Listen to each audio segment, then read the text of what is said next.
सभी छात्रों को मेरा नमस्कार। तुलसा भवानी माध्यमिक विद्यालय संत ज्ञानेश्वर नगर लातूर में चल रही वीडियो क्लासेस में आप सभी का स्वागत। आज हम फिर से 10वीं कक्षा का पाठ तीसरा वारे हमदर्द इस पाठ के बारे में जानकारी लेंगे। हम यहाँ तक आए थे, देखो कि टांग से ज़्यादा, अभी लेखक कह रहे हैं कि लेखक की टांग एक एक्सीडेंट में टूट गई है, लेखक अस्पताल में दाखिल है और यह एक हास्य व्यंग्यात्मक कहानी यहाँ पर है। तो इस बारे में लेखक कह रहे हैं कि लेखक की टांग टूटी है, अस्पताल में वो दाखिल हैं और जो हमदर्दी जताने के लिए लोग आते हैं, अब लेखक को अपने टांग टूटने की चिंता नहीं है, फिक्र नहीं है, बस जो हमदर्दी जताने के लिए लोग आते हैं उनकी फिक्र भी हो रही है। देखो कि टांग से ज़्यादा फिक्र मुझे उन लोगों की हुई जो हमदर्दी जताने के लिए मेरे पास आते हैं।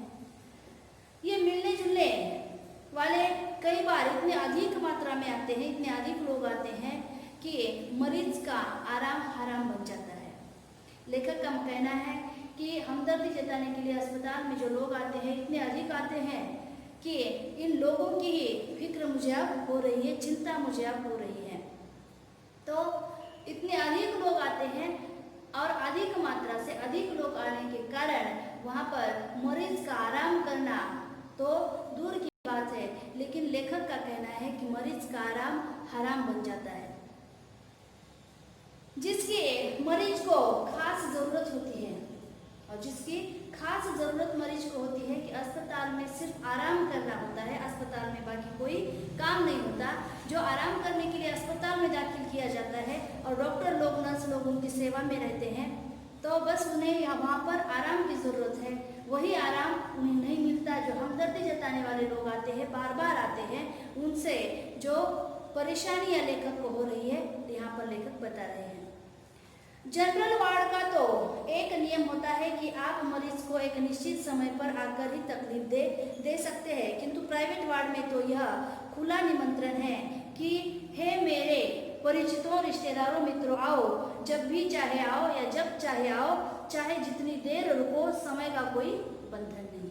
और लेखक का एक कहना है कि जनरल वार्ड में तो एक बात होती है, एक खास नियम होता है और कुछ ही लोगों को मिलने के लिए आने दिया जाता है, और इतना ही नहीं है कि कुछ ही समय की भी पाबंदी होती है, जैसे कुछ समय के लिए भी वह मरीज के पास रुक सकते हैं। ये होता है जनरल वार्ड में। तो यहाँ पर प्राइवेट वार्ड जैसे कि यह तो एक खुला निमंत्रण है, प्राइवेट वार्ड में तो एक खुला निमंत्रण है। ऐसा खुला निमंत्रण है कि मेरे रिश्तेदारों, यहाँ पर लेकर करें कि हे मेरे रिश्तेदारों, सज्जनों, है ना, परिचितों, तुम्हें जब चाहिए वहाँ पर तुम आ सकते हो, जितनी देर रुकना है रुक सकते हो, यहाँ पर कोई बंधन नहीं है। अपने सारे बदले लेने का यही एक मौका है, यानी अपने सारे बदले लेने का यही एक मौका है। जैसे कि कोई बदला, यानी कोई हमारा दुश्मन है, तो अगर दुश्मन क्या चाहता है कि अपने दुश्मन को आराम न मिले, यही एक यहाँ पर लेखक हंसी में कहते हैं, एक व्यंग प्रकट करते हुए कहते हैं कि एकाध दुश्मन को भी यही एक मौका मिलता है, यही एक सही वक्त है उसे परेशान करने का। बदले का बदला और हमदर्दी की हमदर्दी, क्या होगा कि दुश्मन का बदले का बदला भी होगा और हमदर्दी भी जताने के लिए वह आया है। इस प्रकार की बात यहाँ पर हो सकती है। मिलने वालों का ख्याल आते ही मुझे लोग मेरी दूसरी टांग भी टूट गई है।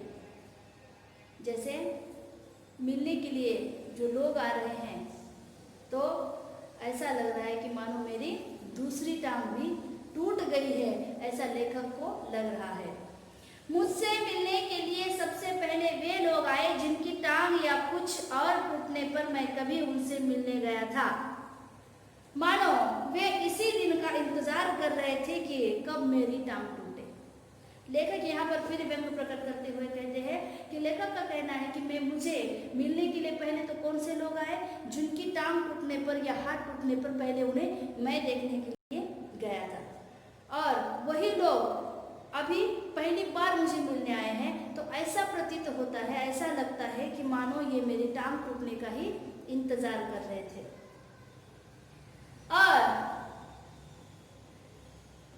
कब मेरे टांग टूटे और कब वे अपना एहसान चुकाए, इनकी हमदर्दी में यह बात खास छिपी रहती है कि देख बेटा, वक्त सब पर आता है। और ऐसा ही नहीं है, वो अपना एहसान चुकाने के लिए आ रहे हैं। और इतना ही नहीं है कि वो क्या कहना चाहते हैं कि वक्त सभी पर आता है बेटा, यानी सभी पर वक्त आता है, ये उनके मन में छिपी हुई बात को दोहराने के लिए वहां पर आए हैं।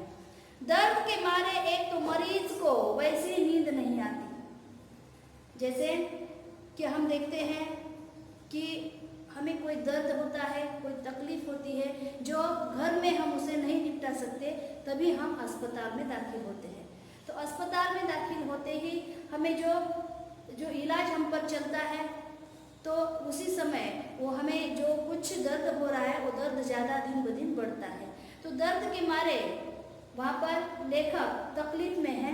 दर्द के मारे एक तो मरीज को वैसे नींद नहीं आती, और यदि थोड़ी बहुत भी आ जाए तो मिलने वाले जगा देते हैं। अब लेखक का कहना है कि सच में ही ऐसा होता है कि दर्द के मारे में वैसे ही मरीज को नींद नहीं आती। अगर वह सोने का प्रयास करता है, सोने की कोशिश करता है, अब जब उसे नींद लग भी जाती है तो जो हमदर्दी जताने के लिए अस्पताल में लोग आते हैं वो उन्हें जगा ही देते हैं। खासकर वे लोग जो सिर्फ औपचारिकता निभाने के लिए आते हैं, और खासकर वे लोग मरीज को जगाते हैं जो औपचारिकता निभाने के लिए आते हैं। इन्हें मरीज से हमदर्दी नहीं होती, ये सिर्फ सूरत दिखाने आते हैं। ऐसे में एक दिन मैं तय किया कि आज कोई भी आए मैं आंख नहीं खोलूंगा। और लेखक कह रहे हैं कि औपचारिकता निभाने के लिए कोई लोग तो सिर्फ मैं तुम्हें देखने के लिए आया हूँ, ये चेहरा दिखाने के लिए, सिर्फ अपनी सूरत दिखाने के लिए वहाँ पर आते हैं।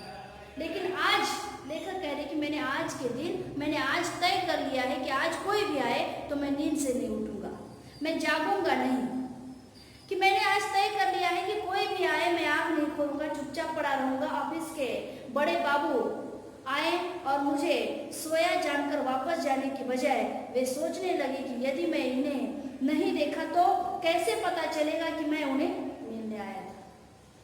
जिस दिन लेखक ने सोचा कि आज कोई भी आएगा तो मैं आँख नहीं खोलूंगा, वैसे ही पड़ा रहूंगा, लेकिन हुआ उस दिन क्या हुआ कि उनके ऑफिस के बड़े साहब मिलने के लिए आ गए और उन्हें सोता हुआ देखकर वो वापस नहीं चले गए, लेकिन वहीं पर वो सोचते रहे। क्या सोचते रहे कि ये तो मरीज सोया है, मैं इसे देखने के लिए आया हूँ, अगर मैं चुपचाप वैसे ही चला जाता हूँ तो इसे कैसे पता चलेगा कि मैं इसे देखने के लिए आया हूँ।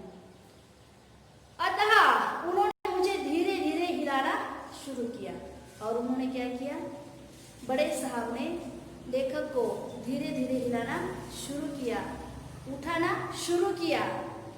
फिर भी जब आंख नहीं खुली तो उन्होंने मेरी टांग के टूटे हिस्से को जोर से दबाया। क्या हुआ, धीरे से हिलाया, जागे नहीं, तो उन्होंने क्या किया, जिस टांग को जख्म हुआ था, जो टांग टूटी थी, उसी जख्म पर ही उन्होंने जोर से दबाया।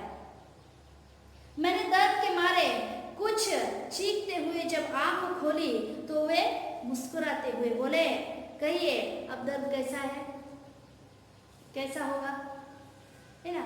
जख्म के हिस्से पर कोई अगर दबाता है जोर से, है ना, तो क्या होगा, खुशी होगी, आप हंसेंगे, नहीं तो आपको दर्द होगा। तो लेखक को दर्द होता है, दर्द के मारे चीख कर उनकी आंख खुलती है और ये मुस्कुराते हैं। कौन, जिसने पैर को दबाया है ना, जानबूझकर दबाया है, वो उठ नहीं रहे थे, कुछ हिलाकर वो उठ नहीं रहे थे, तो जख्म पर जोर से दबाकर उन्हें उठाया जाता है और फिर से उन्हें तकलीफ होती है, दर्द होता है, तो फिर से मुस्कुरा कर वो बोलते हैं, कहिए अब दर्द कैसा है ना। तो ऐसे लोग कुछ हमदर्दी जताने के लिए आते हैं जिनकी तकलीफ, परेशानी और बढ़ जाती है। तो वारे हमदर्द इस पाठ कहानी में लेखक ने हमदर्दी जताने के लिए लोग जो आते हैं अस्पताल में उनकी हमदर्दी तो हम लेते ही नहीं है जैसे, बल्कि उल्टा जैसे कि उनकी परेशानी हमें होती है, इस बात को लेखक दोहराना चाहते हैं। इस कक्षा में आज यहीं तक हम देखेंगे, आज इसी कक्षा में आज यहीं तक हम रुकेंगे। बाकी का पाठ हम अगली कक्षा में देखेंगे। तब तक धन्यवाद।